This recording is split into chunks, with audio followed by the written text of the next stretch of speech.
നമസ്കാരം. ഇന്ന് നിങ്ങളുമായി പങ്കുവെക്കുന്നത് തിരഞ്ഞെടുപ്പിൻ്റെ കഥയാണ്. തിരഞ്ഞെടുപ്പിന് പണ്ട് മുതലേ പല രീതികളാണ് ജനങ്ങൾ ഉപയോഗിച്ചിരുന്നത്. 3000 വർഷം മുമ്പ് ഗ്രീസിൽ സൈന്യാധിപനെ തിരഞ്ഞെടുത്തിരുന്നത് കൈപൊക്കിയുള്ള തിരഞ്ഞെടുപ്പിലൂടെയായിരുന്നു. ഹോമറുടെ കാലത്ത് ഗ്രീസിലെ നഗരരാഷ്ട്രങ്ങളിലും ജർമ്മനിയിലും ഗോത്രയുദ്ധങ്ങളിൽ ജയിച്ചവരെ മേലാളന്മാരായി അംഗീകരിക്കുവാൻ വേണ്ടി പൗരജനങ്ങളെ വിളിച്ചുകൂട്ടുന്ന പതിവ് ഉണ്ടായിരുന്നു. ഇത്തരം സന്ദർഭങ്ങളിൽ ജനങ്ങൾ കൈകൾ ഉയർത്തിപ്പിടിച്ച് വിധേയത്വം പ്രഖ്യാപിച്ചു പോന്നു. അക്കാലത്തു തന്നെ ജനഹിതം അറിയുവാൻ വേറെയും മാർഗങ്ങളുണ്ടായിരുന്നു. യുദ്ധത്തിന് പോകുന്നതിന് മുമ്പ് ജനഹിതം അറിയുന്നതിന് ആളുകളെ മുഴുവൻ ഒരിടത്ത് വിളിച്ചുകൂട്ടും. അവിടെ പൗരന്മാർ പ്രത്യേക ശബ്ദം മുഴക്കിയാണ് ഇഷ്ട അനിഷ്ടങ്ങൾ അറിയിച്ചിരുന്നത്. നമ്മുടെ പാർലമെൻറ്റിലും നിയമസഭയിലും ചില പ്രത്യേക പ്രമേയങ്ങൾ ശബ്ദ വോട്ടോടെ പാസ്സാക്കിയെന്ന് നമ്മൾ പത്രങ്ങളിൽ വായിച്ചിട്ടുണ്ട്. ഗ്രീക്കുകാർ ചെയ്തതും ഏറെക്കുറെ ഇതുപോലെ തന്നെയാണ്. ശബ്ദ വോട്ടോടുകൂടിയാണ് പാസ്സാക്കിയെടുക്കുന്നത്. ചിലപ്പോൾ കുന്തം പരിചയിൽ മുട്ടിച്ച് ശബ്ദമുണ്ടാക്കുന്ന രീതിയും തിരഞ്ഞെടുപ്പുകൾക്ക് ഉപയോഗിച്ചിരുന്നു.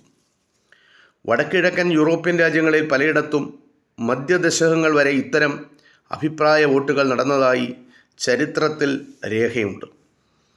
ഗ്രീസിൽ കൊച്ചു കൊച്ചു നഗരരാഷ്ട്രങ്ങളായിരുന്നു BC 5-ാം നൂറ്റാണ്ടിൽ ഉണ്ടായിരുന്നത്. ഇവയുടെ ഭരണം നിർവഹിച്ചിരുന്നത് എല്ലാ പൗരന്മാർക്കും അംഗത്വമുള്ള ഭരണസമിതിയാണ്. അടിമകൾക്കും സ്ത്രീകൾക്കും വിദേശികൾക്കും ഒഴികെ നഗരരാഷ്ട്രത്തിലെ എല്ലാ പൗരന്മാർക്കും ഈ ജനപ്രതിനിധി സഭയിലെ അംഗങ്ങളെ തിരഞ്ഞെടുക്കുവാനുള്ള അവകാശമുണ്ടായിരുന്നു. രാജാക്കന്മാരെ തിരഞ്ഞെടുക്കുവാനും ചില രാജ്യങ്ങളിൽ വോട്ടവകാശം ഉപയോഗിച്ചിരുന്നു. ഗ്രീസിലും ഇസ്രായേലിലും ഇന്ത്യയിലും പല ഗോത്ര സംസ്കാരങ്ങളിലും നേതാക്കളെയും രാജാക്കന്മാരെയും ജനങ്ങൾ തിരഞ്ഞെടുക്കുക പതിവായിരുന്നു. അവിടെയൊക്കെ ശബ്ദവോട്ടും കൈപൊക്കലും മറ്റുമായിരുന്നു തിരഞ്ഞെടുപ്പ് രീതി. ബൈബിളിൽ ഹൃദയസ്പർശിയായ ഒരു രംഗം രേഖപ്പെടുത്തിയിട്ടുണ്ട്. റോമൻ ഭരണത്തിന് എതിരായി കലാപക്കൊടി ഉയർത്തിയെന്നാരോപിച്ച് യേശുക്രിസ്തുവിനെ യഹൂദർ റോമൻ ഗവർണറായ പീലാത്തോസിൻ്റെ മുമ്പിൽ ഹാജരാക്കുന്നു. പക്ഷേ ചോദ്യം ചെയ്ത പീലാത്തോസ് യേശുക്രിസ്തു കുറ്റം ചെയ്തതായി കണ്ടെത്തുന്നില്ല. അവിടെ തടിച്ചുകൂടിയ യഹൂദ ജനതയോട് പീലാത്തോസ് ചോദിക്കുന്നു, ഞാൻ ഇയാളിൽ കുറ്റമൊന്നും കാണുന്നില്ല, അതിനാൽ ഇയാളെ ചാട്ടാവാർ അടിച്ചുകൊണ്ട് വിട്ടയക്കാം.